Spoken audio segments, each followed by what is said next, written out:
Bonjour à toutes, bonjour à tous. Bienvenue au Digital Habitat, les journées connectées de l'immobilier social. Et c'est la dernière table ronde de cette journée qui va être pour nous l'occasion d'aborder les impacts du digital sur les organisations et le management. Je vous présente nos intervenants. En présence, Sophie Gerdin. Bonjour, vous êtes responsable du développement RH à USH. Et en distance, nos amis Pascal Van Latem, directeur général de Séquence, Marie Godard, directrice générale adjointe à l'innovation, aux ressources humaines et aux usages numériques de Paris Habitat, Pierre-Yves Antras, directeur général de Haute-Savoie Habitat, et Jean-Michel Royot, DGA du groupe Polylogie. Bonjour et bienvenue à toutes et tous. Alors, on ne va pas faire un tour de table de présentation parce qu'on commence à bien connaître vos structures, mais on va rentrer directement dans le vif du sujet. Un mot toutefois pour excuser M. Willy Frelon de Valoir Habitat, qui n'a pas pu se joindre à nous au dernier moment pour raison de santé. On l'excuse bien volontiers et on a une pensée très amicale pour lui. Commençons donc directement par les opportunités qu'offre le digital. Pour beaucoup d'entreprises, la crise sanitaire que nous vivons depuis un an, que nous vivons encore, a été un facteur d'accélération de cette digitalisation des organisations. Est-ce que c'est votre avis, Pascal Van Latem, chez Séquence ? Oui, c'est tout à fait mon avis. On a vécu quelque chose d'important chez nous, puisque nous avons organisé une nouvelle organisation. Elle est relativement récente, elle remonte maintenant à 18 mois seulement, et elle nous a permis de choisir des options, notamment sur le matériel informatique. On avait choisi de s'installer sur des plateaux avec du flex office qui nécessitait d'avoir du matériel mobile. Et comme nous avons réuni 10 entités différentes qui constituent aujourd'hui Séquence, nous avions des matériels divers, d'âges différents, avec des amortissements eux-mêmes différents. Et l'option a été relativement vite prise chez nous d'équiper tout le monde de matériel neuf. 1er octobre, fusion, mi-mars, premier confinement, et là on s'est rendu compte en fait que, comme disait ma grand-mère, nous avions eu des creux dans nos projections, puisque chacun étant équipé d'un matériel mobile, eh bien, nous avons pu démultiplier le télétravail qui existait mais qui était occupé de façon tout à fait qui était relativement peu déployé. Eh bien, nous l'avons pu le généraliser, et la société Séquence a fonctionné sans interruption, je dirais même des pires moments qui ont constitué le début du confinement jusqu'à aujourd'hui. Nous ne nous sommes en fait jamais arrêtés, le service n'a jamais été interrompu. Et au-delà de ces bénéfices immédiats que sont le télétravail et puis la continuité de l'entreprise, quels sont les bienfaits, les bénéfices de ces outils digitaux pour Séquence ? Alors déjà, quand on a travaillé sur la mise en place de la nouvelle organisation, le digital a occupé une place centrale. On était relativement peu développé, on ne faisait pas rien, hein, mais on n'avait pas non plus une avance considérable. Mais on s'est doté d'une ressource extérieure en se disant que la donnée serait un des éléments, un des vecteurs clés du succès de demain. Et ça nous a permis, quand on a projeté les premières esquisses d'organisation, eh bien, de tabler sur une organisation qui était matricielle. C'est-à-dire que nous avons pu, d'un côté, organiser la partie opérationnelle de nos métiers, et puis au niveau central, d'avoir un siège qui soit un centre de ressources avec toutes les fonctions support, un centre de contrôle, sans avoir besoin de déployer sur le terrain des métiers de comptables ou de contrôleurs de gestion, je ne vais pas faire toute la liste, hein, et qui ont pu rester entre pairs au siège. Et maintenant, grâce aux outils numériques, nous pouvons communiquer en temps réel un peu de quel que soit l'endroit de l'entreprise, et même d'ailleurs, qui nous permet d'avoir projeté en fait une organisation extrêmement rationnelle. Très bien. Très bien, merci beaucoup. La donnée, on en parlera peut-être encore dans cette conférence. On en a beaucoup parlé notamment les problématiques de construction, mais aussi d'exploitation. Jean-Michel Royot, est-ce que le digital, selon vous, répond à une nouvelle appréhension du temps par les collaborateurs, mais aussi par les clients locataires et les partenaires collectivités? Ah, Monsieur Royot, il faut que vous activez votre micro. Voilà. On vous entend. Voilà. Bonjour à tout le monde. Bonjour. Écoutez, merci de m'avoir associé à cette belle journée. Le sujet auquel vous m'interrogez, le rapport au temps, je crois qu'il ne faut pas oublier que nos différentes parties prenantes et les 3 types de clients que nous avons définis pour centrer notre attention, que sont les locataires, mais également les maires avec qui on travaille, mais également les clients internes, toutes les parties prenantes internes et au premier rang les salariés, ce sont des personnes qui sont des consommateurs, qui ont une vie telle qu'on les a tous et toutes dans le quotidien, où on achète sur Amazon, où on va pouvoir commander tel ou tel sujet à travers le numérique. Donc on a un rapport au temps et une exigence au rapport au temps qui est rigoureusement la même. Quand on rencontre un sujet, c'est une opportunité ou un problème dans sa relation avec le bailleur HLM. Donc, on a effectivement tenu compte de tous ces éléments-là. Et je dirais que par rapport, et là, ça va être une tautologie, mais évidemment, le digital est un facteur d'accélération et de réponse aux exigences de ce rapport au temps qu'ont les locataires, vous citez les locataires, mais il n'y a pas que les locataires, dans la relation au quotidien avec un opérateur comme le nôtre, bien évidemment. Et pour ce faire, on a investi soit dans des solutions internes, soit en relation avec différentes startups pour aller plus vite et dans une philosophie qui pour nous est très importante. C'est pas le digital versus l'humain, mais c'est comment le digital nous fait gagner du temps pour consacrer plus de temps à l'humain. Alors, les questions d'équilibre entre le digital et l'humain nous occupent depuis ce matin, donc on est très au fait de ces situations-là. C'est très intéressant de vous entendre aussi là-dessus. Pierre-Yves Antras, à Haute-Savoie Habitat, cette question de rapport au temps et de la digitalisation qui interroge ce rapport au temps, ça vous parle? Ah, pareil, même chose, le petit micro, pas de souci. Je ne voulais pas mettre en péril l'image de Jean-Michel et donc j'ai fait comme lui pour faire croire que je maîtrisais. C'est très gentil. On reconnaît votre bienveillance. Merci. Oui, l'idée effectivement, la question sur le rapport au temps, elle est posée globalement, pas uniquement par le digital, mais c'est vrai qu'en tout cas, c'est plus par le côté de l'efficacité peut-être que la question digitale se pose au moment de cette notion du temps. C'est sûr que utiliser les outils digitaux pour aller plus vite et surtout pour être plus efficace, c'est des choses qui sont importantes. Donc, c'est vrai qu'a priori, si on met en place des outils qui vont vers le digital, c'est que ça doit nous permettre d'aller plus vite, mais surtout de façon plus efficace. Donc, on va gagner du temps. Donc, le rapport du temps, notamment avec la crise qu'on vient de traverser, qu'on est en train de traverser, ce rapport au temps est du coup quelque chose qui nous questionne, oui, parce que quelque part, c'est aussi une critique qu'on entend sur les outils digitaux, c'est qu'on fait les choses, on peut les faire, on peut aller plus loin, mais à la fois, on est précipité dans une vitesse qui, notamment par rapport à nos rythmes, et notamment ceux des dirigeants, qui sautent de réunion en réunion sans avoir de pause, sans avoir de déplacement entre les réunions, sans avoir... On a ce rapport au temps qui est compliqué et qui, quelque part, nous fatigue. Comment ça s'est passé, vous, en début 2020, au printemps 2020, cette crise sanitaire qui est apparue soudainement? Elle vous a surpris ou est-ce que vous étiez déjà prêt parce que, comme chez Séquence, vous aviez mis en place des outils qui favorisaient la mobilité Alors, quelque part, comme tout le monde, comme toutes les entreprises et comme tous les citoyens, la crise nous a forcément surpris.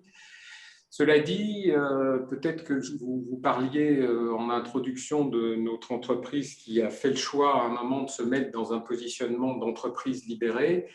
Quelque part, avec le regard dans le temps, ce cheminement-là nous a préparés à vivre la crise. Alors, notamment, peut-être parce qu'on était plus proche des besoins de l'entreprise, comme toutes les entreprises, hein, je dirais que tous les dirigeants sont à l'écoute, mais le fait de partir sur l'entreprise libérée nous avait notamment permis, il y a 6 ans de ça, d'être prêt à entendre des salariés, au moins la moitié d'entre eux, de nos 300 salariés, qui disaient nous, on aimerait bien travailler en télétravail. Ce qui fait que depuis 6 ans, le télétravail était quelque chose qui était structuré chez nous, que par l'écoute, par l'évolution. En novembre 2019, on avait pris la décision, parce qu'on se trouvait un petit peu en retard là-dessus, sur les outils visio qui nous faisaient gagner du temps, qui nous permettaient d'être en jonction sur les différents sites à distance.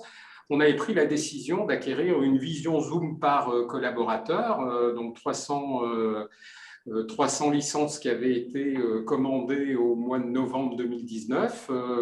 Quelques mois plus tard, tout le monde est venu me dire « Mais comment tu savais qu'un jour, on aurait besoin de cet outil-là » Et on a reçu le 15 mars 2020, on a reçu les 2 dernières webcams pour équiper la totalité des 300 salariés qui avaient été tous formés, qui sont partis donc le 17 mars de l'année dernière, qui sont partis tout de suite en fonctionnement télétravail. Et ça a été du coup une manière de nous concentrer sur une logique qui n'était plus une logique technique, qui n'était plus une logique d'organisation, mais une logique de recherche de sécurisation. Donc oui, pour répondre à votre question, il me semble qu'on était prêt, que toutes nos commissions, le mardi 17, on a attribué 80 logements. C'est-à-dire que notre commission d'attribution, elle était dématérialisée, elle a peut-être fonctionné sans avoir tous les décrets, tous les arrêtés, parce que les lois n'étaient pas prêtes, mais on avait pris la délibération au bureau du vendredi d'avant d'autoriser, en anticipant la loi, la dématérialisation complète de notre commission d'attribution qui a étudié 80 dossiers. Très bien, merci Pierre-Yves Antras. On reviendra bien sûr sur ce concept d'entreprise libérée pour voir ce que ça implique. Je ne suis pas sûr qu'il y ait une définition officielle de ce qu'est une entreprise libérée. Vous nous expliquerez tout à l'heure en quelques mots de quoi il s'agit et quels en sont les enjeux et peut-être comment ça peut inspirer les personnes qui nous regardent ou qui sont intervenants sur cette table ronde. Sophie Guerdin, cette possibilité d'avoir du temps pour voir des replays de réunions, pour des formations, pour travailler différemment, travailler de chez soi, est-ce que ça ouvre une nouvelle voie pour les collaborateurs et pour les managers ? Alors, clairement, cette période qui a été assez soudaine et qui en l'occurrence dure, fait que ça réinterroge toutes les pratiques et justement tout ce rapport au temps. Et comme dans toute organisation, parfois il faut aller très loin pour après revenir à un équilibre. Oui. Donc aujourd'hui, on vit tous les visios où on n'a effectivement pas 2 minutes de pause où on enchaîne. Là, il devrait y avoir un rééquilibre. Mais bon, quand on y réfléchit bien, il y a quand même un certain nombre de réunions où si l'information est uniquement descendante, on a tous vécu la difficulté d'être tous présents au même moment à une réunion. Est-ce qu'on ne peut pas se dire, tiens, on va l'enregistrer et puis on permettra aux uns et aux autres de la regarder en replay. Donc cette culture de l'asynchrone, on n'y est pas encore, mais on y arrive doucement. Et c'est peut-être par la formation professionnelle que ça va être le plus simple, parce que là, les organismes de formation ont dû faire preuve d'une énorme réactivité, en fait, pour pouvoir continuer à vendre des formations, tout simplement. Donc il y avait déjà quelques MOOC qui se développaient, mais là maintenant, les webinaires, ils se sont vraiment installés, avec quand même pas mal d'avantages. C'est-à-dire qu'un webinar, c'est plus court, ça peut être plus souvent, ça peut se répéter, il n'y a pas la logistique comme on est là aujourd'hui, où une salle de 600, 700, 800 personnes. Et en plus, on peut là vraiment être dans la notion du replay. Donc c'est peut-être par la formation que ça va le plus s'accélérer, si pour reprendre un terme que tout le monde a déjà utilisé. Mais ça veut dire derrière aussi de nouvelles pratiques. C'est-à-dire qu'on ne crée pas, par exemple, un webinar ou on n'en organise pas un comme on le fait en présentiel. C'est une autre ingénierie. Et je suis plutôt d'un naturel optimiste et je ne peux qu'espérer que justement, par exemple, la formation à distance permette d'augmenter le taux reprise, ou en tout cas où le taux où on va garder de ces formations. Aujourd'hui, c'est à peu près 10%. Quand quelqu'un va en formation, il retient 10% de ce qui s'est passé par le digital, parce que c'est plus court, parce que ça peut être plus souvent, parce qu'on peut avoir un replay, parce que si on a raté 5 minutes parce qu'on était ailleurs, du coup, on peut le rattraper. J'ose espérer que ça se relance. Et puis, par exemple, on le voit aujourd'hui, moi, je suis ravie d'être là présente sur place. Je ne suis pas sûre que les 600, 700 inscrits à ces 2 jours auraient pu se déplacer, tout comme les intervenants. Le digital a vraiment sa place pour ce type d'événement, et du coup, ça re-questionne vraiment le temps. Et si je tire le fil, du coup, ça re-questionne pourquoi on vient sur site, en fait. Oui. Et là, c'est un peu le cheval de bataille, redorer en fait l'image du site, au-delà de se retrouver autour d'un café, de discussions informelles et de parler de sa vie privée ou de se montrer de ses photos de vacances, parce que ça, clairement, on le fait pas à distance ou de manière très différente. Et donc, du coup, il faut lui redonner une valeur ajoutée. Et il y a peut-être un critère qui ressort particulièrement, c'est si l'efficacité, on en parlait un peu tout à l'heure déjà, l'efficacité opérationnelle l'exige, on vient, on est sur site. Et là, on sent bien qu'il va falloir que les managers retrouvent une autre place, qu'ils redorent justement aussi leur place de manager, au-delà d'une expertise technique qui est en général tout à fait admise. Et donc, pourquoi on vient sur site? C'est quoi sa valeur ajoutée de venir sur site? Alors ça, est-ce que c'est de la théorie? Ce que vous nous disiez par exemple sur les formations, les réunions en replay, etc. Est-ce que c'est de la théorie ou est-ce que c'est quelque chose que vous validez, vous, par l'expérience, à l'Union sociale pour l'habitat? Alors, je n'aurais pas la prétention de dire que je valide pour l'USH. En revanche, il y a 2 aspects. C'est qu'effectivement, là, il commence à y avoir pas mal d'études, de littérature qui sortent pour justement développer ou revenir en arrière sur certains aspects. Vous avez certainement dû tous entendre les chiffres qui montrent que les télétravailleurs sont plus efficaces à hauteur de 22%, ce qui n'est pas neutre comme donnée. En revanche, à contrario, on se rend compte que l'isolement, l'amoindrissement du sentiment d'appartenance, ça, on ne le mesure pas encore. Parce que certes, il y a 1 an de télétravail à marche forcée. Néanmoins, on a qu'un an de recul. Donc il y a ça. Et puis à l'USH, on mène depuis quelques mois maintenant une étude justement pour voir quels seront les impacts réels, ce qui va changer vraiment suite à la crise sanitaire. La DRH et la direction des politiques urbaines et sociales, donc avec un focus spécifique sur la qualité de service, justement, on travaille là-dessus. Et pour se dire justement quel va être l'équilibre, parce que parfois justement on va très loin et il va falloir revenir en arrière, mais en tout cas, il y a des choses qui sont très prégnantes. Si je prends un exemple qui me concerne directement, qui va être celui du recrutement. Avant la crise, le télétravail était un avantage concurrentiel des organismes, de se dire, oui, on pouvait en parler tout de suite, même si on voyait déjà apparaître beaucoup de candidats qui posaient la question du télétravail. Aujourd'hui, la question ne se pose plus. C'est-à-dire que le télétravail devient une condition sine qua non, en fait. Donc, c'est plutôt un avantage, j'ai envie de dire, de la crise, ou en tout cas une opportunité à saisir là-dessus. Donc, quand on interroge les organismes et qu'on compare avec ce qui sort en termes de littérature et d'études, oui, on est sur une tendance de fond très, très, très lourde, en fait. Merci. J'aimerais qu'on entende Marie Godard peut-être sur ce sujet-là de l'asynchrone, du temps, du télétravail, de l'efficacité en télétravail, de la nécessité de redorer l'image du site, etc. Marie Godard, je rappelle que vous êtes à Paris Habitat, notamment adjointe aux ressources humaines, directrice générale adjointe aux ressources humaines. Comment est-ce que vous réagissez à ce que vient de nous dire Sophie Gardin ? Je partage, d'abord bonjour, je partage beaucoup de ce qui a déjà été dit à la fois par Sophie et puis par l'ensemble des intervenants précédents. Je crois que le digital, en fait, c'est un formidable paradoxe, c'est-à-dire que c'est capable du meilleur comme aussi de grandes faillites, et c'est ce qui interroge aussi nos organisations. Évidemment, c'est à la fois une facilité, une capacité à se rapprocher, On le voit, hein, on est ici à différents endroits de la France et puis on peut se voir et on peut échanger. On peut concerter dans nos organismes avec des centaines, voire des milliers de locataires, ce qu'on n'aurait pas forcément pu faire sans les outils digitaux. On peut aussi interroger nos équipes. Hein, on disait comment ils vivent les choses. On sait en quelques minutes ou quelques heures via des enquêtes prendre le pouls de nos entreprises, savoir ce qui se passe pour nos collaborateurs et tout ça va très vite.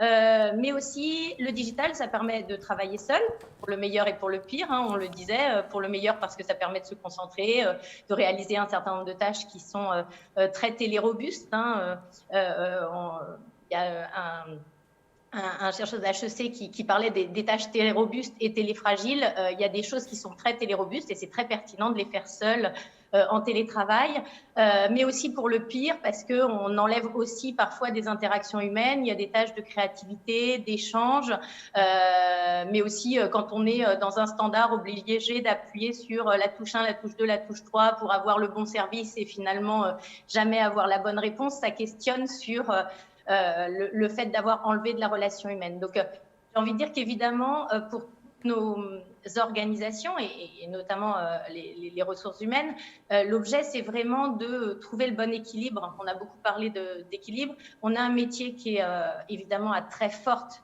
valeur ajoutée humaine et évidemment, l'enjeu, et vous l'avez dit ce matin, je crois que c'est Cédric Van Stevendel qui en parlait, l'enjeu, c'est vraiment d'aller vers une proximité augmentée.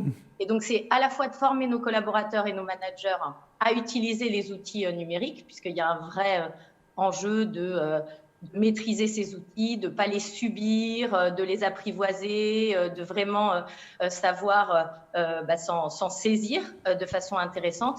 Mais aussi, il faut continuer à former sur les qualités humaines, la capacité d'attention, d'écoute, parce que justement, si on gagne du temps par nos outils digitaux, il faut qu'on soit en capacité de la mobiliser et de la concentrer dans les moments de relations humaines.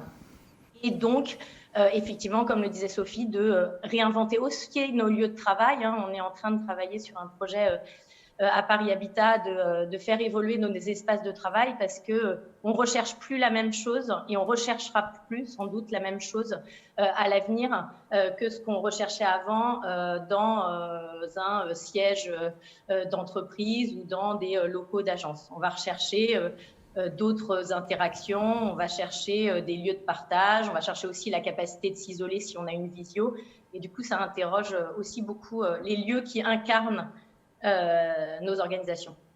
Très bien. Je propose en tout cas aux organisateurs de Digital Habitat que pour 2022, ils sous-titrent leur événement « Proximité augmentée » parce que c'est un mot, une expression qu'on a reprise à peu près dans toutes nos conférences. Le distanciel, l'asynchrone réinterroge donc les règles de management.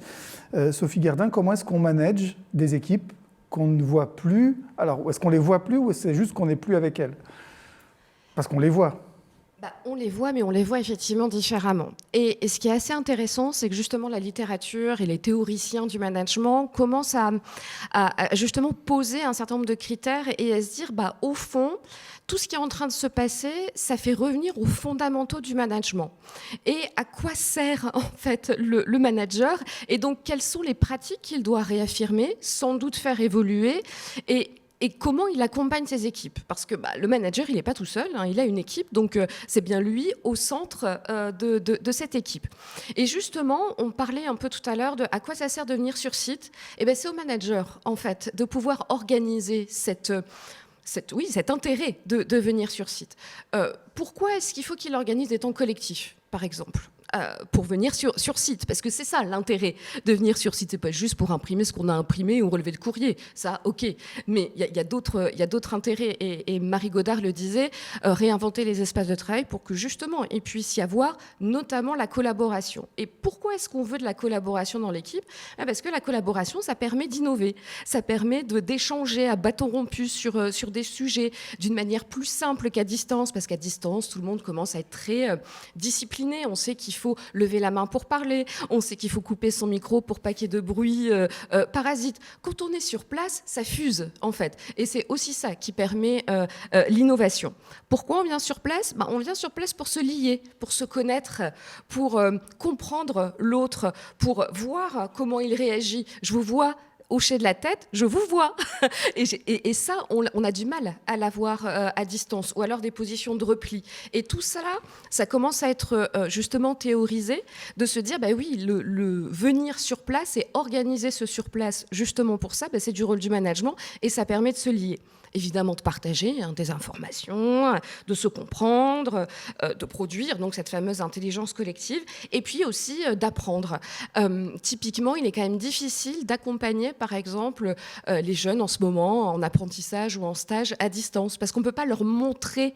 C'est compliqué, en fait, à organiser. Et tout cela, le manager, il doit pouvoir organiser tout cela pour ses équipes au quotidien. Est-ce que ça veut dire, Sophie Gardin, qu'il faut à un moment aussi mettre des règles ? Et je pense à un autre sujet, mais qui recoupe peut-être celui dont vous parlez. Je pense à cette détresse qu'on lit de professeurs qui managent, entre guillemets, qui font classe à des classes entières de caméras éteintes et de micros éteints, sans avoir aucun retour, aucun feedback de leurs élèves, savoir s'ils suivent, s'ils sont là. Voilà. Alors tout à l'heure, on parlait un peu brièvement de formation.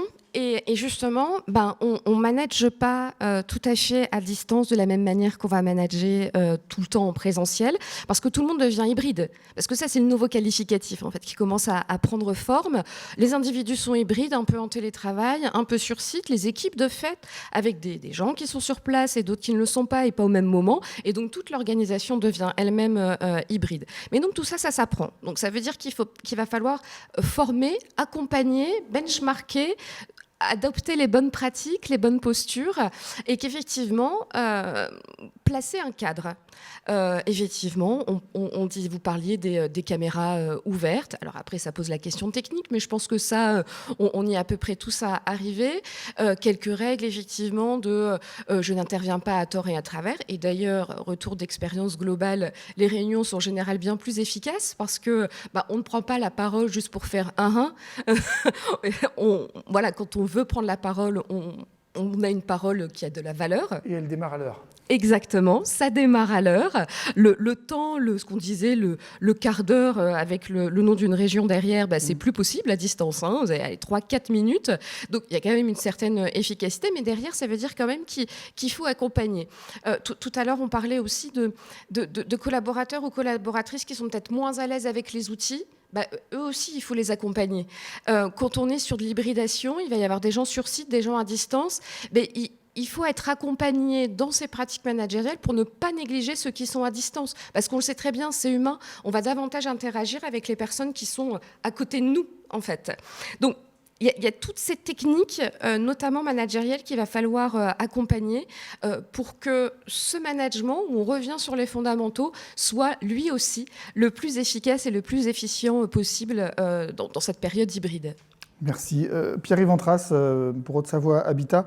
Comment est-ce qu'on fait corps, où que l'on soit ? Comment est-ce qu'on fait entreprise ? Comment on fait vivre ensemble, même si on n'est pas vraiment physiquement ensemble ? Oui, je vais répondre à la question et je veux juste rajouter avant d'y répondre par rapport à toutes les questions d'avant, c'est qu'il y a un élément qui me paraît fondamental et qui touche aussi la réponse à comment faire corps, c'est qu'on n'a jamais vu en tant que directeur généraux des outils aussi développés d'une possibilité pour nous d'être proches de nos collaborateurs. Et ça, franchement, c'est sûr que ça fait plus de réunions, c'est sûr qu'on a plus cette possibilité, c'est sûr qu'on enchaîne tout ça, mais qu'on enchaîne ces réunions, qu'on saute de l'une à l'autre, qu'on a moins de pauses, qu'on est fatigué. Enfin, je crois que le corps managérial aujourd'hui est complètement épuisé par le rythme, qui est un nouveau rythme sur lequel il faut qu'on apprenne aussi à l'intégrer à nos manières de travailler. Tout ça est compliqué, mais n'empêche que je trouve qu'on n'a jamais été aussi proche de nos collaborateurs dans une mission qui nous est donnée par le gouvernement notamment, mais par la responsabilité qu'on a à l'égard de la crise, d'être dans une logique de sécurisation individuelle des personnes, de nos collaborateurs, sécurisation, compréhension de tout le système qui vient autour de nous, qui s'impose à nous dans nos actes de travail, mais aussi dans nos actes citoyens, sécurisation de notre collectif et sécurisation de nos parties prenantes et notamment de nos locataires. Donc on est dans toutes ces missions-là à la fois, et le fait d'être vraiment en mesure constante de ce qui se passe sur le terrain, sur nos terrains managériaux, sur nos terrains d'équipe, ça franchement, moi je ne l'avais jamais eu. Et j'ai eu hier une réunion de la commission CSCT qui a dit qu'effectivement, globalement, il trouvait que la direction avait été très présente sur le suivi. Et je l'ai pris vraiment comme un élément positif parce que oui, on a été là pour sécuriser. Et c'est ça qui fait corps dans l'entreprise, pour répondre à votre question. C'est ça qui, à un moment, donne cette notion du collectif qui était là pour expliquer ce qui se passait dans un phénomène où on était tous perdus individuellement. Tout à l'heure, dans la question, c'était est-ce qu'on était prêt? Ben non, on n'était pas prêt à le vivre, sauf que les outils étaient là chez nous et que dès le premier jour, on a pu commencer à sécuriser. Un petit exemple, moi, quelque chose qui me marque, sur lequel peut-être un jour je vais faire sourire les collègues dont Jean-Michel, mais peut-être qu'un jour je réécrirai un autre livre rien que sur ça, tellement c'est intéressant. On a inventé des structures de collaboration, de mode participatif. C'est aussi une manière de répondre à la question, c'est quoi une entreprise libérée? Ça ne veut rien dire l'entreprise libérée, on fait tous des entreprises libérées, mais en tout cas, le mot important, c'est le mot participatif, collaboratif et impliquer tout le monde dans les prises de décision. Et dès le deuxième jour, on était, comme je pense tout le monde, dans un souci, toutes les entreprises, dans un souci de partage de situations de crise. Comment on diffuse l'information? On a commencé à se voir forcément tous les jours en CODIR, à se voir en visio, et heureusement on était prêt à le faire. Et puis on s'est dit, mais pourquoi on l'arrête juste au CODIR?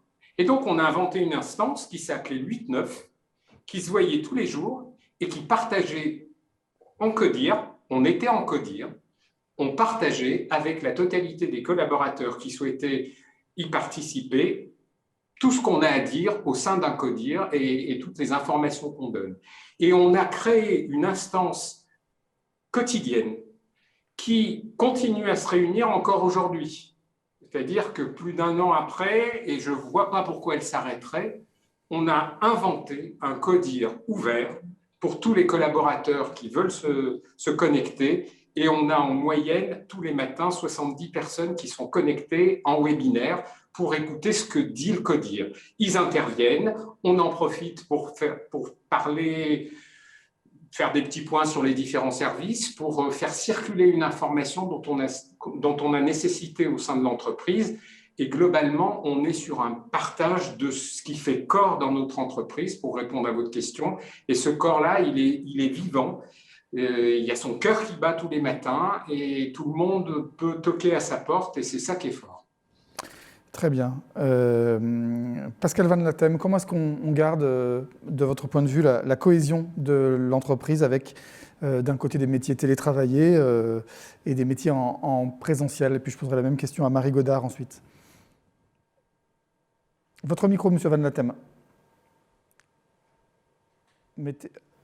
Il faut que vous activez votre micro. Voilà, on vous entend. Vous me l'aviez coupé d'autorité. Ah, c'est possible. Je l'avais laissé. Bon, je serai plus vigilant pour les prochaines interventions. Oui, les organisations, elles sont à la limite, peu importe à présent qu'on soit proche ou moins proche. On est dans des organisations qui aujourd'hui relèvent de la maturité des entreprises et avec des organisations qui sont à la fois apprenantes et responsabilisantes. On n'a plus forcément besoin. Alors tout à l'heure, Sophie nous donnait le cas des apprentis qui nécessitent un encadrement plus serré, plus fin, mais ce n'est pas le cas de tout le monde. Et on retrouve des situations qui sont assez différentes d'un manager à l'autre en fonction non seulement de la maîtrise de son métier, mais de son aptitude à maîtriser ce qu'on appelle le management par le vide contrôlé. Moi, j'avais appris ça il y a quelques années. Et ce management ne nécessite pas forcément d'avoir des contacts quotidiens avec l'ensemble des collaborateurs. Quand je parle de contacts quotidiens, c'est qu'on est capable de se projeter sur des objectifs de plus ou moins long terme et de pouvoir en mesurer l'avancée dans des réunions régulières. Ces réunions, elles n'ont pas lieu forcément d'être quotidiennes. Et elles peuvent également trouver un support qui est un support qui permette de se retrouver en distanciel et de continuer à être en relation. Ce qui va être important grâce à la technologie, c'est de pouvoir consacrer davantage de temps au relationnel avec, en interne bien sûr, mais relationnel également avec les partenaires, avec les locataires. Et ce temps de relationnel, il peut tout à fait exister à distance. Ce que nous vivons depuis plus d'un an maintenant le démontre. Nous avons pu maintenir une proximité tout en étant physiquement loin. C'est quand même quelque chose d'important.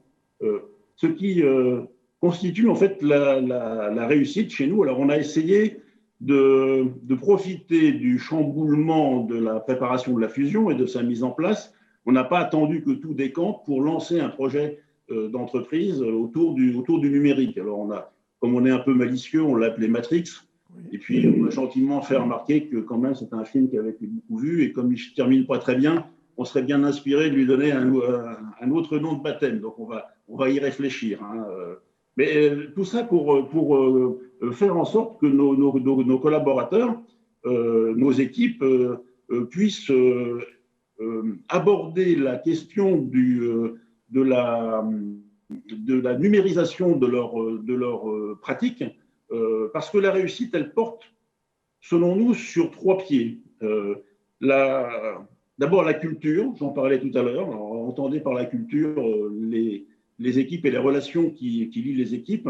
Les process, j'avais un peu parlé tout à l'heure de l'approche matricielle, je ne vais pas rentrer dans les détails, ce n'est pas le sujet, mais là, il faut que les process soient les plus simples possibles, avec bien sûr toute leur efficacité.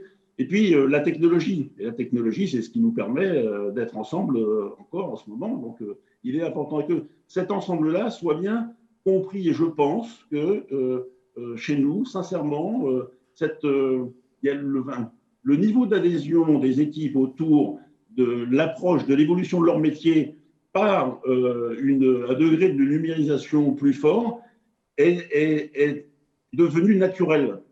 Tout le monde comprend. Alors, ça veut dire qu'on a des data managers qui aident à la réflexion, au développement des projets. On a une équipe informatique qui est à pied d'œuvre, mais aussi on ouvre des possibilités d'approche qui sont différentes à travers des réflexions autour de start-up qui nous amènent des solutions. Enfin, on apporte de la nouveauté dans la façon de réfléchir, de concevoir et de réaliser nos tâches. Donc, je ne suis pas sûr que la question de la distance, elle compte, on ne peut pas ne jamais se voir, mais vous savez, tout est poison, rien n'est poison, tout est question de dosage. On est aussi dans cette logique-là qui consiste à dire on peut travailler, on peut ne pas se voir tous les jours, mais on a besoin, bien évidemment, de pouvoir faire un point. Et de ce point-là, quand il est en physique, c'est pas plus mal. Très bien. Pascal Nathem, vous parlez de recours aux startups. Vous pensez qu'on boit du petit lait ici sur le plateau de Digital Habitat. On en parlera dans un instant des solutions que ces sociétés innovantes peuvent apporter à vos métiers. Marie Godard, vous êtes raccord avec ce que dit Pascal Van Lathem? Vous avez un éclairage un peu différent? Oui, je suis assez raccord. Je crois que pour faire du sens et avoir une cohésion d'entreprise, parce que c'est important et c'est quand même ce qui est parfois questionné, pas seulement par le digital, mais surtout par la distance et par la situation actuelle. Je crois que déjà, il y a un point qui est important, c'est vraiment le pourquoi on est là et la vision, le projet de l'entreprise. Alors, comme séquence pour d'autres raisons, mais nous, on a voulu vraiment affirmer notre vision Paris Habitat 2030 en plein milieu de la crise, puisqu'il a été adopté, notre projet stratégique, là, en janvier. Et aux gens qui nous questionnaient en disant « mais on est en pleine crise, est-ce que c'est le moment de faire ça? Est-ce que c'est le moment de se projeter ?» Justement, notre réponse, c'était plutôt de se dire si, parce que ce qui fait sens justement quand on est dans des endroits différents, quand on a des métiers qui sont très télétravaillables, d'autres qui sont au quotidien auprès de nos locataires. Je pense chez nous notamment à nos 1100 gardiens. C'est une partie très importante de l'entreprise qui est non télétravaillable, c'est-à-dire qui est au contact des locataires au quotidien, mais je pense aussi à nos ouvriers de la régie. Bien sûr, il faut qu'on ait un objectif commun. Donc, j'ai l'impression que ça, c'est un point vraiment important, c'est le sens et la mission font, ils doivent être encore plus forts, j'ai l'impression, et encore plus affirmés et encore plus partagés que lorsque le seul fait de se retrouver dans un lieu ensemble, et même si on le savait avant, hein, qu'il fallait quand même donner une vision et que le fait de travailler dans les mêmes bureaux n'était pas suffisant, là, j'ai l'impression que ça le challenge encore plus. Je crois qu'il y a aussi, et ça Pierre-Yves l'a dit beaucoup mieux que moi, et le dit surtout beaucoup mieux que moi, je crois qu'il y a aussi une question de culture d'entreprise, c'est-à-dire qu'on a à travailler sur cette logique de confiance, de responsabilisation, du faire ensemble sans être sous contrôle, de la façon de se retrouver, de respecter aussi les façons de travailler des uns et des autres. Et ça, c'est quelque chose qui travaille, mais qui donne aussi beaucoup de sens au collectif, y compris quand on a des gens à distance ou qui utilisent beaucoup le numérique. Puis le dernier point, je rejoins ce que disait mon prédécesseur, il y a quand même une question d'équilibre. C'est-à-dire qu'on est quand même un métier de proximité. Actuellement, on vit quand même un télétravail qui est quand même très poussé. Moi, je fais partie de celles quand même qui pensent que avoir un équilibre, avoir de la présence, être aux côtés de nos gardiens, les voir, être proche de nos locataires, donner un petit peu de corps et de chair à nos relations humaines est quand même assez essentiel. Que je pense qu'un manager, même s'il est super, super bon, il y a un moment donné où il y a une énergie d'équipe qui passe dans le présentiel. Et donc, je pense qu'on va devoir, au fur et à mesure de la sortie de cette crise, et que je souhaite pas trop éloigner, avoir à trouver de nouveaux équilibres, mais en étant vigilant à l'écoute des uns et des autres. Peut-être que tout le monde et tous les métiers n'ont pas les mêmes besoins. Peut-être que les curseurs ne doivent pas être placés de la même façon dans tous les endroits de l'entreprise, mais je pense qu'on va revenir vers quand même un peu de partage et d'échange physique. En tous les cas, moi, je l'appelle de mes voeux, et je crois qu'un certain nombre quand même de collaborateurs aussi de Paris Habitat, et on le voit bien là dans le télétravail, hein, on insiste, et évidemment, on est, nous en plus étant en Île-de-France, vous connaissez la situation, on est vraiment pour les métiers qui le sont en très fort télétravail. On sent que les collaborateurs, même avec les outils, même avec la possibilité de bien se concentrer quand ils sont chez eux, au-delà de contraintes aussi personnelles qu'ils peuvent avoir, d'avoir par exemple des logements qui ne sont pas adaptés, etc., ils ont aussi envie de voir leurs collègues. Ils ont aussi envie de partager des choses avec les locataires. La réunion avec les amicales de locataires ou la rencontre avec les locataires, ce n'est pas exactement pareil quand même quand ça se fait en visio. Très bien, merci Marie Godard. C'est très intéressant de vous entendre juste avant justement d'interroger Pierre-Yves Antras sur le projet d'entreprise libérée qui porte avec son équipe depuis plusieurs années, d'après ce que j'ai compris.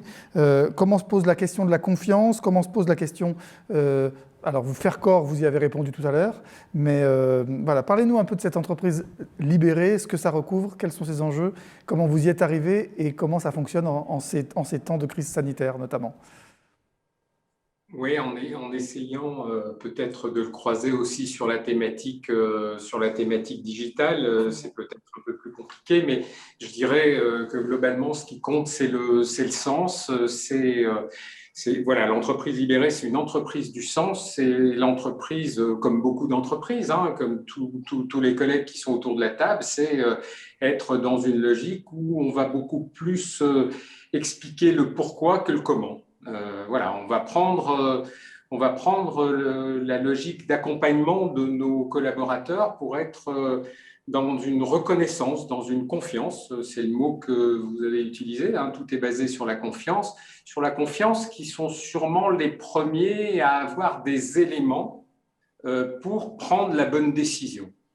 Et justement, dans cette période de crise, que j'aime bien prendre, moi, au sens étymologique du mot crise que j'ai envie d'entendre. Hein. Il y a plusieurs sens, il y a plusieurs étymologies au mot crise, mais j'aime bien retenir celui du choix. Le mot crise a pour étymologie le choix, la décision, et j'aime bien prendre ça parce que ça veut dire qu'effectivement, la crise qu'on est en train de vivre, il faut la voir comme une période d'analyse. Et là, on a besoin d'un mode participatif et c'est aussi l'intérêt de l'entreprise libérée. L'entreprise libérée nous a permis d'être dans une logique participative exacerbée. C'est-à-dire que sur tous les phénomènes, on va travailler sur une analyse où l'ensemble des collaborateurs, au maximum, vont être écoutés, vont être entendus, vont participer à un mode analytique qui nous permettra derrière de prendre une décision. Hein. L'entreprise libérée ne supprime pas la partie de l'organisation, la partie du process de décision, la partie de responsabilité. Elle met un peu plus en évidence effectivement le rôle du manager en tant qu'animateur d'équipe pour faire émerger des choses, pour faire donner corps justement à chacune des équipes. Et je trouve que c'est ça la force, c'est un peu ce qu'évoquait Marie. Il y a pas, bien sûr qu'on entend, oh ben oui, mais c'est pas comme avant, mais c'est bon, on le sait quoi. On nous a imposé un certain nombre de choses. C'est pas pareil de se voir en visio que de se voir en vrai. Sinon, ça ferait 100 ans qu'on fait n'importe quoi. Si c'est plus efficace de se voir qu'en visio, qu'est-ce qu'on fait depuis 100 ans qu'on existe? En tout cas, pour la majorité des organismes HLM, ça fait 100 ans qu'on aurait dû être plus efficient. Donc, on est dans l'espèce de phénomène analytique et c'est là que la force, justement, d'une forme managériale qui consiste à ce que tout le corps de l'entreprise, je reprends vos termes, hein, tout le corps de l'entreprise puisse justement participer à cette analyse-là est important. C'est-à-dire que si on utilisait le temps de la crise pour se dire finalement, dans ma mission, dans mes tâches, qu'est-ce que je fais de façon plus efficace, plus efficiente, puisque là aussi c'est le mot qu'utilisait Marie, qu'est-ce que je fais de façon plus efficiente quand je suis en télétravail et qu'est-ce que je fais de façon plus efficiente quand je suis dans une action de présentiel, sachant que du coup ça repose plein d'autres questions. On parle de télétravail ou de présentiel, mais c'est pas que ça le problème, c'est aussi la circulation des gens qui sont dans l'entreprise. Nous, on a inventé le coworking interne qui permet aux gens d'aller travailler dans le bureau d'un autre quand un jour c'est plus utile, quand on n'est pas que dans une logique de télétravail, c'est-à-dire chez nous, mais quand à un moment il y a des jonctions de vie privée, de vie qui existent par rapport à sa vie d'éducateur, sa vie familiale, sa vie simplement son rythme, où on a envie de travailler aujourd'hui plutôt en pantoufles et être tranquillement chez nous sans avoir de déplacement, si ça rend une utilité sur le bien-être au travail et sur l'efficacité du collaborateur dans la tâche qu'il a à faire et qu'il est capable de l'analyser, de l'intégrer, ben, je crois que toute notre force managériale, là, elle est d'essayer de faire émerger ça et de dire finalement, ce n'est pas ou tout l'un ou tout l'autre, et ce n'est pas même au milieu des deux pour tout le monde. Chacun trouve le niveau du balancier qu'il a envie de mettre. Pour certains, ça va être 0 télétravail quand on sortira un jour. Pour d'autres, ça sera peut-être 90%. Pour d'autres, 100%. Moi, j'ai vu des collaborateurs qui sont partis travailler en Norvège et qui disaient bah, « je suis désolé parce que je travaille pour vous dans l'axe de la communication et que je dois partir en Norvège, ben, on résilie notre contrat. » Je dis bah, « pourquoi on le résilierait ? Pourquoi on serait tout de suite dans une résiliation, quelqu'un qui vous donne satisfaction? Pourquoi pas aller travailler dans une logique de distance? Et ça, l'outil digital nous permet aujourd'hui de le faire avec une mesure qui est une mesure de, non pas, alors c'est peut-être quelque chose que je ne voulais pas forcément dire ici parce que je vais peut-être peiner certaines personnes. Je crois, moi, que la stratégie digitale ne doit pas exister. Si on commence à parler de stratégie digitale, on oublie où doit se placer la stratégie. Le digital doit être qu'un moyen pour être plus efficace. Si on est moins efficace avec le digital, alors il ne faut surtout pas prendre l'outil digital. Continuons, effectivement, c'est bien ce qu'on est en train de dire, dans la relation humaine, pour partager la galette des rois ou le Beaujolais nouveau. Il y en a un qui est plus honorable que l'autre, donc je ne sais pas lequel, mais bon, voilà. Pour partager ces deux choses-là, on sait que le digital ne nous permet pas encore de le faire, donc je ne vois pas pourquoi on essaierait de passer au digital. Par contre, pour travailler en Norvège et faire encore esprit de corps avec l'entreprise, le digital nous permet de le faire. Donc, ce n'est pas une stratégie digitale, c'est le digital au service de ma stratégie. Merci Pierre-Yves Antras. On a des questions qui nous arrivent par la fenêtre de conversation et qui me sont remontées. Une question assez pratique. Sur quels outils digitaux vous êtes-vous appuyé pour vous accompagner dans ce projet d'entreprise libérée? Vous nous avez parlé tout à l'heure de 300 licences Zoom achetées en fin 2019, alors que personne en France, en tout cas, ne connaissait, ou peu de gens connaissaient cette plateforme. Est-ce que ça passe par d'autres outils innovants, intéressants, que vous pourriez nous partager?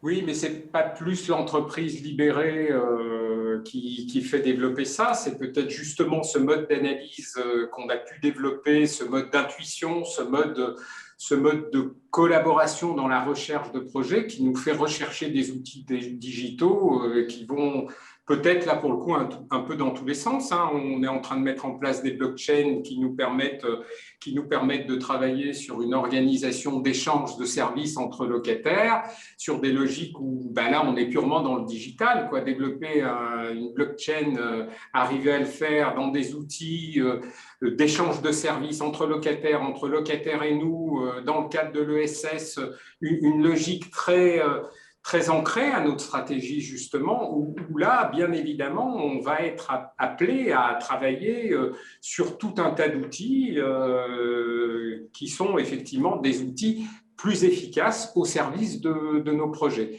Il n'y a pas vraiment de choses liées à l'entreprise libérée, si ce n'est que, c'était votre question initiale à ma destination, c'est que effectivement, le fait de se poser ces questions il y a 6 ans, quand on parle du télétravail, quand on parle du coworking interne qu'on a inventé, mais aussi du coworking externe qui nous permet de dire tous nos locaux sont disponibles pour tous ceux qui veulent venir nous les louer. Quand un collaborateur n'est pas dans son bureau, s'il a un bureau affecté, on peut lui permettre de louer son bureau parce qu'on s'est rendu compte comme ça qu'on avait un certain nombre de professions qui venaient travailler proche de nous et que du coup, on pouvait gérer quand on est sur le champ de l'économie sociale et solidaire, permettre à certaines associations de venir travailler dans nos locaux nous permet de gérer des projets de quartier de façon beaucoup plus efficace. On a développé des outils aussi en termes de dématérialisation de tout ce qui était conciergerie de quartier, sur lesquels on a des conciergeries physiques, mais pendant la période de crise, on s'est rendu compte qu'on ciblait d'autres locataires en étant sur des propositions de services dématérialisés aux locataires. On est dans ces logiques-là où à chaque fois que l'outil digital peut nous aider, on n'ira plus loin parce qu'on a analysé et parce que, encore une fois, j'essaie de répondre à votre question, l'entreprise libérée nous a peut-être mis plus vite sur ce rang de l'analyse partagée et du mode participatif. Très bien, merci beaucoup. Un dernier mot sur le livre que vous avez écrit à ce sujet pour les gens qui nous regardent et qui voudraient en savoir un petit peu plus. Vous avez sorti un livre sur cette expérience, sur ce projet. Oui, alors merci de me permettre de faire un petit coup de pub. C'est surtout que ça peut être intéressant pour nous. Les collègues, donc effectivement, depuis le 20 janvier, un livre qui s'appelle « Libérer son entreprise » et on me dit qu'il est très bien à lire. Donc, comme je l'ai écrit, c'est effectivement, je peux que croire ceux qui me le disent. Les autres ne me disent rien. Donc, ça veut dire que ça doit sûrement être contesté. Mais non, je crois franchement, et je le dis sincèrement, je crois que c'est un livre qui est intéressant, ça je ne peux pas dire le contraire, mais qu'il apporte peut-être une réponse à toutes les questions qu'on venait nous poser. C'est pour ça qu'on l'a écrit. C'est un livre qui a été écrit en mode collaboratif, là aussi, en interrogeant les salariés qui souhaitaient s'exprimer sur ce qu'était leur entreprise, Haute-Savoie Habitat, entreprises libérées, qui ont tenu partager leur ressenti, leur émotion dans ce livre-là. Et j'ai pris la plume et j'ai écrit un certain nombre de choses sur comment on avait cheminé pour devenir une entreprise libérée. Et c'est pas un livre qui donne des recettes, c'est un livre qui partage une expérience parce qu'on était beaucoup questionnés. Donc à un moment, on s'est dit, on a quand même un métier à faire. C'est difficile d'accueillir tous nos collègues qui veulent nous voir et qui ont besoin de comprendre ce qu'on avait mis en place. Et on a décidé d'écrire ce livre pour pouvoir disséminer un peu, pour pouvoir expliquer. Et je ne veux pas dévoiler la conclusion, mais quand même un petit peu, dans la conclusion, je dis voilà, à chacun de trouver finalement son chemin qui est déjà engagé pour beaucoup d'organismes HLM, sur la logique du mode participatif, sur la logique justement de la considération et surtout, comme vous le disiez, de la confiance, c'est surtout ça. Donc ce livre, il peut se commander bien sûr dans toutes les librairies, mais surtout, il peut se commander sur le site directement de Haute-Savoie Habitat. L'intérêt, ça sera le même livre que celui qui paraît aux éditions Actes Sud, donc qui est vendu à la FNAC, même Amazon, enfin dans toutes les librairies, même la librairie de quartier, mais surtout, en le commandant chez Haute-Savoie Habitat, vous alimentez notre fonds de dotation. C'est là qu'on est dans quelque chose qui nous paraît intelligent dans le circuit court de notre mission d'intérêt général, c'est qu'effectivement, on a créé un fonds de dotation et que l'alimentation de ce fonds de dotation à destination des projets des locataires est notamment une des sources d'alimentation, c'est toutes les recettes qui viennent pour ce livre. Donc voilà, j'appelle à toutes nos fédérations si elles nous écoutent, mais tous les collègues aussi à participer au fonds de dotation de Haute-Savoie Habitat. Non seulement vous ferez une bonne action, qui en plus est déductible fiscalement, parce que c'est considéré comme un don, donc en plus on vous envoie une attestation, donc c'est intéressant fiscalement. En plus, socialement, c'est super intéressant. Et pour le cheminement de votre structure, c'est vraiment super intéressant. Merci beaucoup. Libérer son entreprise, Pierre-Yves Antrat. Jean-Michel Royot, vous connaissez bien Pierre-Yves Antrat. Votre réaction sur ces propos, sur ce projet d'entreprise, cette façon de fonctionner en crise sanitaire ou hors crise sanitaire? Franchement, ce n'est pas simple de me faire parler après mon maître. Mais je vais tâcher d'apporter quelques éléments de réflexion. Non, mais j'adhère complètement à la démarche de Pierre-Yves et vraiment j'incite les uns et les autres. Je crois comprendre qu'il y a plus de 1000 personnes connectées. Donc tu vois, Pierre-Yves, on va pouvoir pousser l'idée. Pour en revenir à ce qui a été dit par Pierre-Yves et par mes collègues, il y a beaucoup de choses effectivement que je partage. Quelques petits points que j'ai notés, parce que je ne vais pas redire, je suis complètement en phase avec ce qui a été dit. Quelques points, je pense qu'il y a 2 ans, personne ne nous aurait cru. Vous savez, la fameuse phrase de Mark Twain, ils sont arrivés parce qu'au départ, ils ne savaient pas que c'était impossible. Personne ne nous aurait cru d'être en capacité de faire fonctionner nos organismes, de continuer à avoir une attention sincère vis-à-vis de nos locataires, de continuer à construire des milliers de logements et de continuer à animer les salariés en interne tels que les uns et les autres ont pu le faire dans notre secteur. Donc ça, c'est quand même un point important et je pense qu'il faut aussi prendre les côtés positifs de la crise qu'on a vécue. Deuxième élément, on parlait des réunions qui commencent à l'heure. Moi, je vais faire une autre réflexion. Elles finissent aussi à l'heure. Parce que des fois, elles commencent à l'heure et elles finissent jamais. Là, on sait qu'elles s'enchaînent souvent. C'est vrai, d'ailleurs, c'est un peu épuisant. Mais au moins, elles finissent à l'heure. Et donc, du coup, il y a une attention différente qui régit nos réunions. Et on est obligé de s'écouter parce qu'en visio, c'est une catastrophe si tout le monde parle en même temps. Et l'attention sincère prend une dimension un petit peu différente. Et je mets en rebond l'attention sincère aussi du présentiel. C'est-à-dire que, du coup, le temps de la présence physique est beaucoup moins important de fait, et là, quand on est en relation avec les équipes, eh bien, on pose son téléphone, on arrête de regarder à droite et à gauche, et on a une attention sincèrement différente également. Et ne serait-ce que sur ces sujets-là et sur les autres sujets qui nous font gagner du temps, je pense que plus rien ne sera comme avant. Vous parlez comment on a mis le ciment de l'entreprise. Moi, j'ai intégré le très beau groupe qui s'appelle Polylogie, qui est connu selon différentes marques, mais Logirep en région Île-de-France ou TMH pour la Seine-et-Marne. Moi, j'ai la chance d'intégrer une entreprise qui avait lancé un projet d'entreprise qui s'appelle Vision 2022 et qui avait défini 5 items dans une logique participative, évidemment, co-construite avec les équipes. Et je vous redonne les 5 items et vous verrez qu'ils tombent vraiment à point nommé par rapport à tous les sujets qu'on a évoqués. En premier point, il y a le client. En deuxième point, il y a le digital. En troisième point, il y a la RSE. Quatrième point, c'est l'innovation. Et le dernier point, c'est la performance. Et en fait, ce projet d'entreprise était lancé, il était basé sur beaucoup de réunions de schémas de participation tels qu'on peut tous l'imaginer, et le fait de basculer par la contrainte au départ en visio et donc d'être beaucoup moins présentiel, a continué à accélérer le travail et à fédérer. On est présent dans 500 communes avec une articulation très très forte sur des équipes de proximité parce qu'on croit beaucoup au travail de proximité et c'est dans le schéma de l'attention sincère vis-à-vis de nos locataires et comment on arrive à faire travailler des personnes aussi éloignées les unes des autres. On est présent dans 6 régions et là le digital a été d'un appui et d'un confort extraordinaire pour faire mieux travailler les équipes. Voilà quelques éléments de réflexion que je voulais amener aux différentes contributions. Évidemment, l'entreprise libérée est un élément extrêmement important.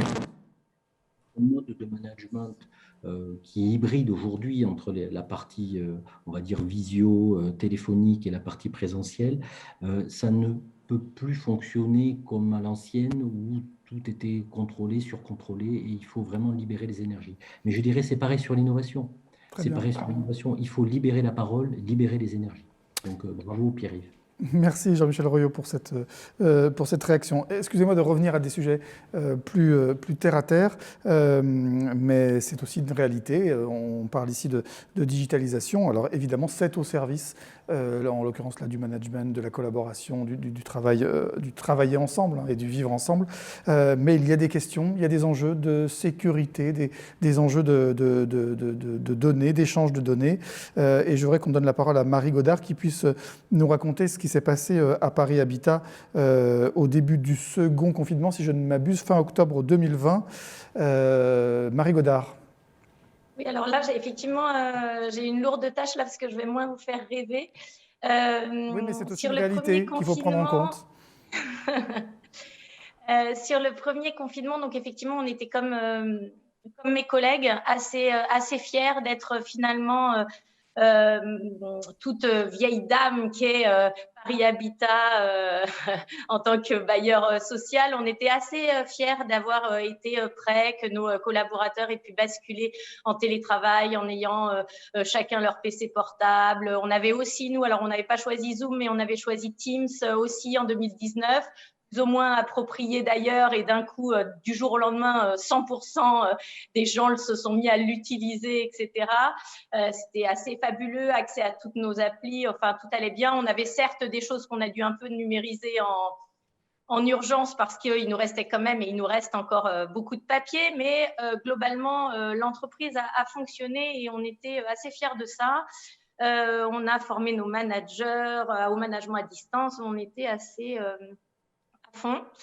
Et puis le deuxième confinement, on a été à fond, mais dans un autre registre, puisque le fin octobre, au moment où le président de la République annonçait, alors j'espère que c'est pas prémonitoire là, mais annonçait un nouveau confinement, Paris Habitat a été victime d'une cyberattaque qui a du coup nécessité qu'on coupe l'ensemble de nos systèmes d'information dans la minute pour éviter que ça se propage, et ensuite un long travail de diagnostic puis de remontée d'un certain nombre de nos systèmes.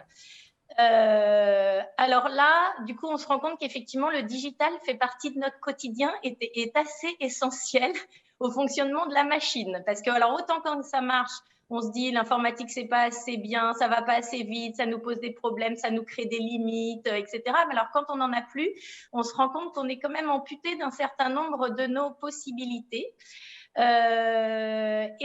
Au-delà de ça, parce que là maintenant je le dis avec le sourire parce qu'on est en train d'en sortir, même si ça a été au prix d'efforts importants des équipes et on en a encore des conséquences, on en subit encore des conséquences et donc les équipes, Pierre-Yves parlait d'équipes fatiguées, nous elles sont effectivement doublement fatiguées, les managers mais aussi les équipes. Elles sont fatiguées parce qu'elles vivent la crise sanitaire et elles ont vécu aussi la cyberattaque. Et effectivement, c'est quelque chose qui est difficile. Alors, bien évidemment, la résilience des organisations en cas de crise majeure ou de surcrise, en l'occurrence là dans notre cas, elle est importante. C'est important vraiment de s'y pencher. On avait un certain nombre de choses qui étaient prêtes, notamment on a pu restaurer des sauvegardes, tout ça, on n'a pas eu de perte de données, tout s'est plutôt bien passé de ce côté-là. Mais sur un certain nombre de plans de continuité de l'activité ou de retour à l'activité, on a dû reprendre nos papiers, nos crayons. Le directeur général s'est remis à faire des chèques dans certains cas parce que voilà, il fallait payer des fournisseurs qui attendaient. On a remis en place très rapidement, évidemment en urgence, les services essentiels de communication. Mais effectivement, ça questionne quand même et je pense que c'est nécessaire que dans nos organismes, on ait une vigilance importante sur cette notion de sécurité de nos systèmes d'information, de vulnérabilité, mais aussi de la façon dont on continue l'activité avec des process en mode dégradé. On aurait sans doute évité un petit vent de panique initiale si on avait plus anticipé cette possibilité. Compris. Voilà, après on s'en sort. Les équipes sur le terrain, il y a eu aussi une formidable énergie et ça a mobilisé les équipes de façon folle. Et alors là, tout le monde a dû, parce qu'en plus on n'a pas pu réouvrir le télétravail, donc non seulement on n'avait plus de système, petit à petit on a réouvert nos systèmes, mais on les a réouverts d'abord en présentiel sur nos sites. Donc au moment où la France était en télétravail, nous, on a demandé à nos équipes de revenir en présentiel, avec évidemment tous les gestes barrières, mais de revenir pour pouvoir faire les activités de quitancement, de paye des collaborateurs, de facturation, tout ce qui se passait qui est quand même un point très important. Et les collaborateurs se sont particulièrement mobilisés. On a dû nettoyer tous les portables et les PC de chacun. Tout le monde s'est mobilisé, service informatique et direction des usages numériques, évidemment, au premier chef, mais l'ensemble de l'activité, nos gardiens ont été évidemment, que eux au moins, ils étaient résilients. Bon, ils n'avaient plus leurs outils informatiques. Et là, on s'est rendu compte aussi que le métier de gardien avait beaucoup évolué aussi et finalement est très aussi numérisé, digital, a besoin on a aussi un gardien qui est augmenté par cette solution digitale et là, du coup, amputé de ça, il s'est recentré sur le fait de rassurer nos locataires, répondre à leurs interrogations, informer sur les données personnelles, etc. Donc voilà, en tous les cas, je pense alors on a eu l'occasion de pas mal échanger avec nos confrères du logement social et on sait que c'est arrivé à d'autres bailleurs et ça n'arrive pas qu'aux bailleurs, ça arrive même à des entreprises qui sont très préparées à ça. Mais en tous les cas, c'est important de réfléchir à cette quand même vulnérabilité des outils numériques et à notre capacité de résilience en cas de crise. Merci Marie Godard. J'aimerais entendre en quelques mots Pierre-Yves Antras sur ces sujets, parce qu'évidemment, ça peut paraître trivial après ce que vous nous avez expliqué, qui nous a, je crois, tous assez transportés et convaincus, mais ça n'empêche pas qu'il y a des nouveaux risques sur les locaux physiques, les bureaux, les données. En préparant cette séquence, vous nous avez parlé de ce livreur à qui on peut ouvrir à distance, mais qui se retrouve ensuite dans des bureaux vides auxquels il a accès. Oui, non, effectivement, je peux reciter ce cadre-là, mais le livreur, je tiens tout de suite à sécuriser, le livreur, c'est pas retrouvé tout seul, non simplement par la force par la force des outils digitaux, en fait, le livreur qui était en bas de nos locaux appuyait sur l'interphone, comme on a moins de monde dans les locaux, peut-être que la porte était fermée à ce moment-là et que par ordre alphabétique, ça tombe souvent sur moi qui répond, voilà. Et du coup, je me retrouvais sur la bascule de mon poste qui lui-même, par l'outil digital, basculait sur mon portable. Et comme j'étais en télétravail chez moi, c'était compliqué de lui dire comment déposer les choses au pied de notre immeuble. Donc, oui, Marie a raison. D'abord, je vais commencer par remercier notre vieille dame non pas Marie, mais comme elle l'a dit elle-même, mais de Paris Habitat, parce qu'effectivement, ils ont essuyé des plâtres. On a été, par la pensée en tout cas, très touchés par ce qu'ils ont vécu. On était dans un acte de solidarité. J'espère qu'ils ont senti notre énergie à distance. En tout cas, on vous soutenait parce que ce que vous avez vécu est forcément difficile dans la période que tu as décrit, Marie. Et par contre, ça nous sert beaucoup. C'est-à-dire que nos équipes aujourd'hui sur les DSI sont bien dans les logiques d'examen de ce que veut bien en plus partager Paris Habitat, et ça, on les en remercie. Parce que, par exemple, tout ce qui se passe au niveau des hôpitaux en ce moment sur les attaques, c'est assez fermé. On n'arrive pas à savoir exactement ce qui se passe. Donc, merci en tout cas dans notre profession de continuer à être soudés. Et effectivement, ce que ça met en évidence, c'est qu'on a modifié nos réseaux et que le réseau, certes informatique, ça c'est évident, parce que du coup, en travaillant chez eux, les gens font rentrer des choses. Donc, on commence à se dire qu'il faudrait peut-être une double sécurisation pour se connecter maintenant sur les réseaux internes, etc., etc. Mais ça, c'est simple. Par contre, ce qu'on ne s'est peut-être pas assez mis en évidence, c'est que nos réseaux physiques aussi bougeaient. Il y a moins de monde dans les locaux. Nos locaux d'accueil sont sur les territoires, parce que c'est ce qu'ont dit les collègues. Oui, on continue à être présent en proximité.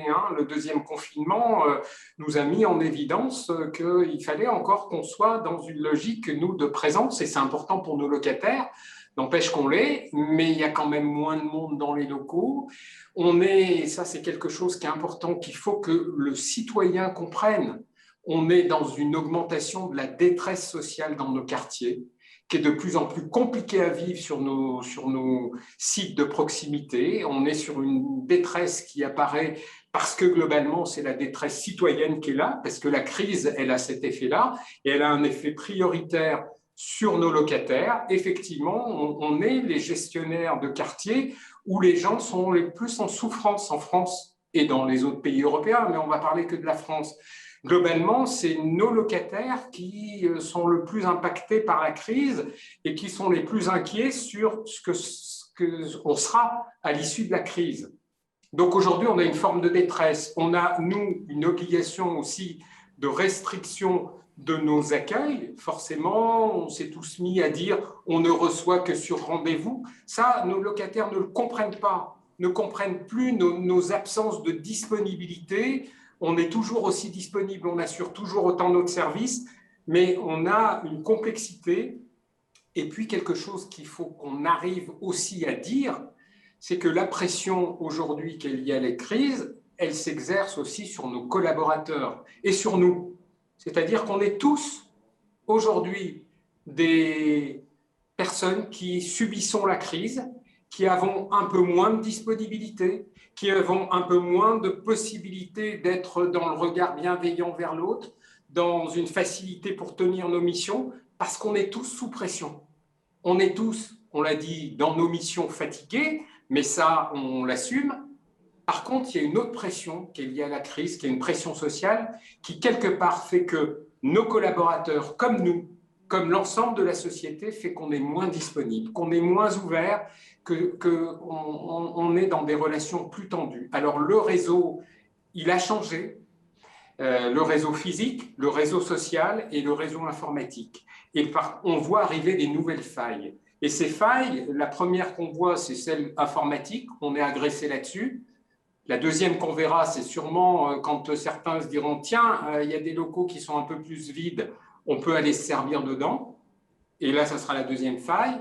Et l'autre faille qui commence à arriver, moi je le ressens sur certains quartiers, c'est des quartiers, des prises de possession sociale dans certains quartiers, de groupements qui sont, allez, on va le dire, des trafiquants, des logiques de prise de possession de territoire qui sont une nouvelle faille sociale sur laquelle le mouvement HLM est prêt pour agir. On ne peut pas être seul pour agir.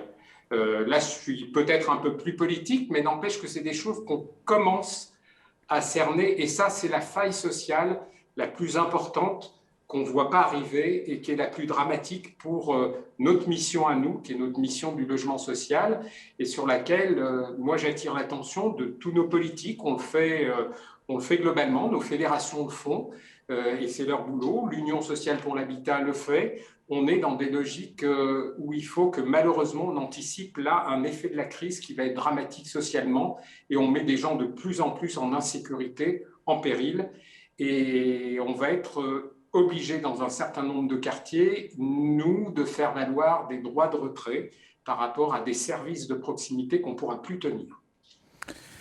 Bien, c'est entendu. Merci Pierre-Yves Antra de ces propos qu'on entend tous. Je voudrais qu'on termine cette table ronde quand même en parlant de l'écosystème d'innovation et des startups.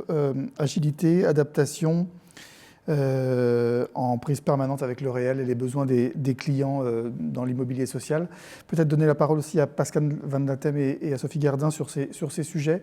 Pascal Van Latem, quel est votre degré d'ouverture chez Séquence aux solutions innovantes, aux entreprises qui viennent vous solliciter? Est-ce que vous donnez leur chance? Est-ce que vous testez des solutions? Est-ce que vous en agréez certaines? Le degré d'ouverture, il est total. C'est même une des 5 valeurs qu'on a mis en évidence quand on a créé notre maison. J'ai du mal à répondre à votre question parce que moi, je suis un peu perdu là. Je ne sais plus si Séquence est une entreprise libérée ou si nous serons bientôt bloc enchaîné. Mais en tous les cas, ce que je peux vous dire, c'est qu'on est ouvert et que l'encadrement de la maison l'est aussi et repose son action autour de mots qui ont été, enfin au moins un qui a été beaucoup utilisé, et c'est important de le rappeler, c'est le sens. Donc toujours rappeler au sens. Et puis le second, c'est un petit mot aussi, c'est l'envie. C'est donner du sens et puis donner l'envie. Ça, c'est des éléments qui sont parmi le quotidien. Je voulais dire un tout petit mot sur la donnée parce qu'on a beaucoup parlé de télétravail, on a parlé un peu philosophie, mais simplement, je veux dire, la donnée est inscrite aujourd'hui s'inscrit aujourd'hui dans les gènes de nos équipes.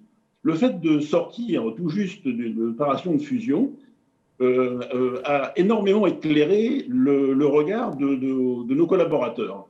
Je prends juste je ne vais pas être long, mais juste un point. Nous avons identifié en fait que nos bases étaient essentiellement constituées de trous.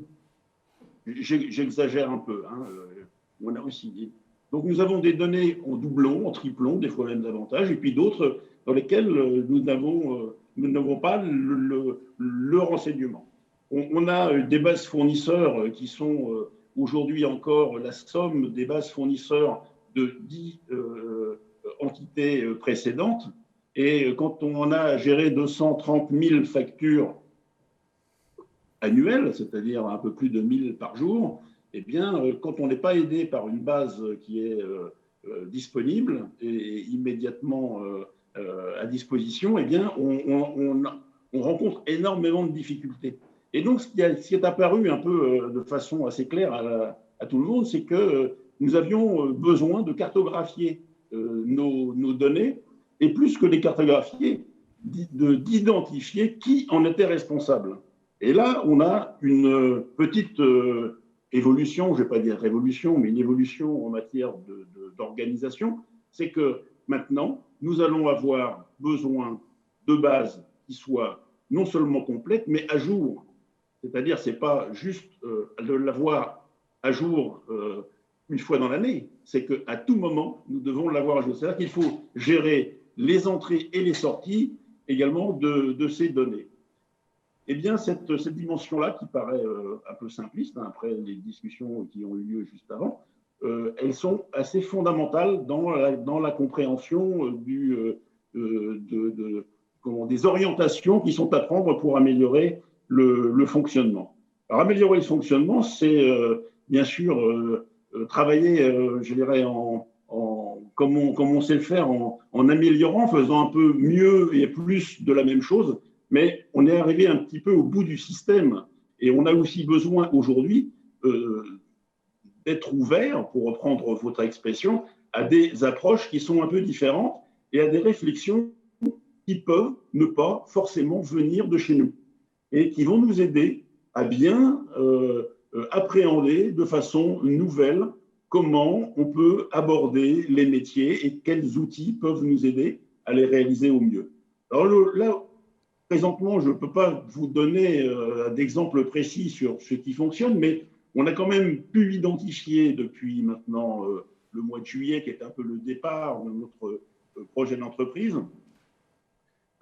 on a pu identifier 53 actions à mener, dont 16 ont été qualifiées par nos équipes elles-mêmes comme étant incontournables et devant être réalisées sur l'année 2021. Quand je dis réalisées, c'est qu'elles seront terminées et elles devront avoir été mises en œuvre avant la fin de cette année. Et pour une partie d'entre elles, elles passent par des solutions que nous ne développerons pas totalement chez nous. Et donc, nous avons ouvert la possibilité, et c'était relativement simple à prendre comme décision, un peu moins simple après à mettre en œuvre, mais nous avons pris la décision de travailler notamment avec des startups, on va les appeler comme ça, je ne sais pas si ce terme leur est valorisant ou pas, mais enfin pour nous, c'est comme ça qu'on les appelle et on s'y reconnaît. Et on a commencé ce travail d'amélioration de nos outils qui vont avoir aussi quelques conséquences en matière organisationnelle.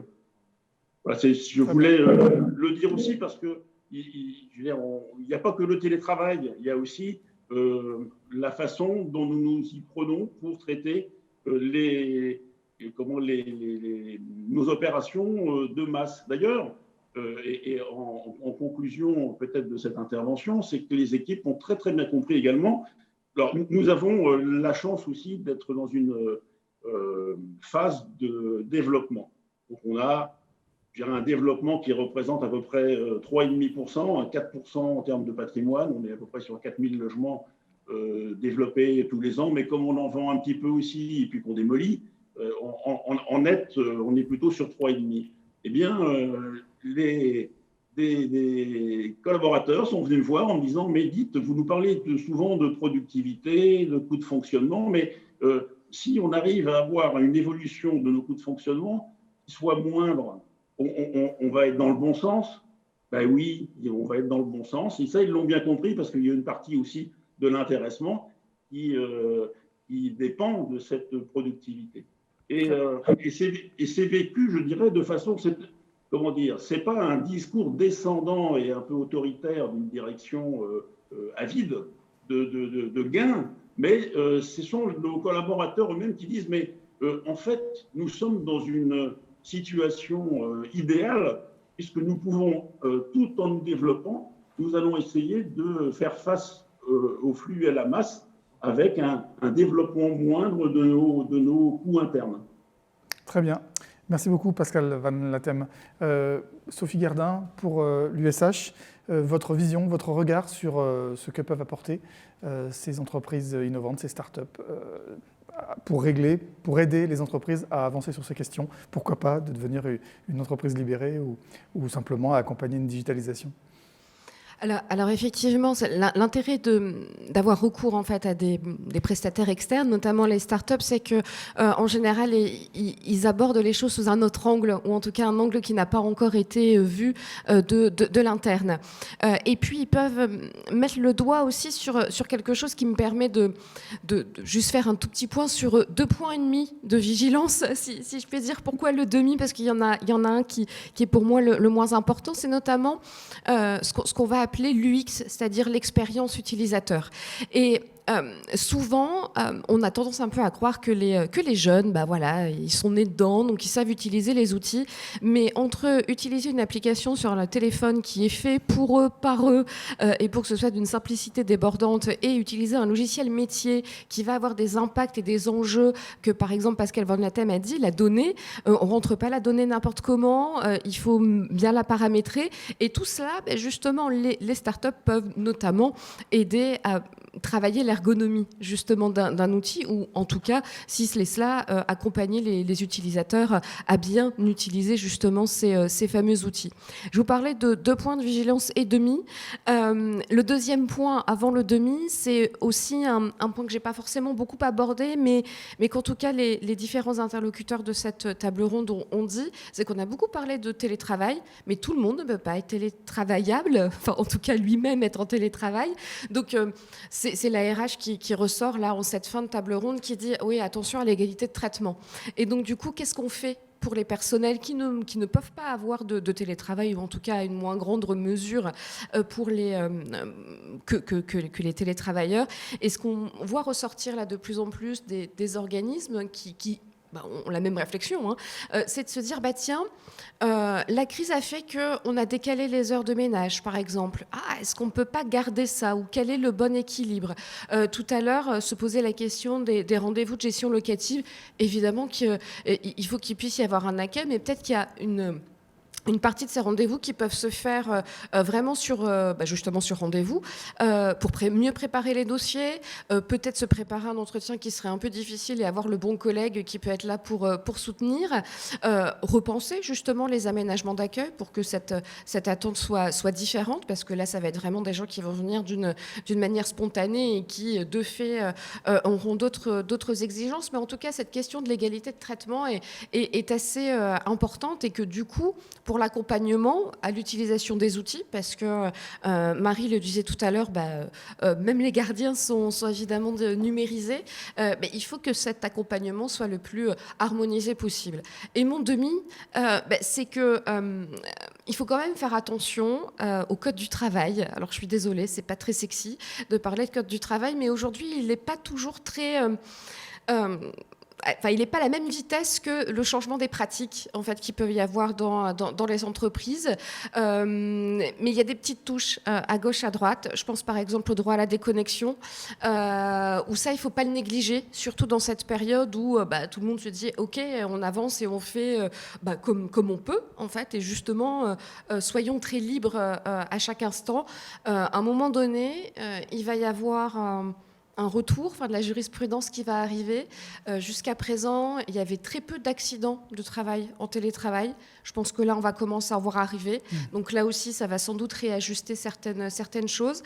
Il y avait assez peu de jurisprudence justement sur ce droit à la déconnexion. Et c'est là où, si je reboucle sur le thème principal de cette table ronde autour du management, il faut que le manager, lui, soit exemplaire en la matière, en termes de droit à la déconnexion. Et si on tire le fil un peu plus loin, d'équilibre entre la vie professionnelle et la vie personnelle. Certes, la digitalisation, quel que soit le type de métier, fait tomber beaucoup de barrières, mais justement, là aussi, si on doit revenir sur ce mot qu'on a beaucoup utilisé, il faut arriver au bon équilibre, en fait.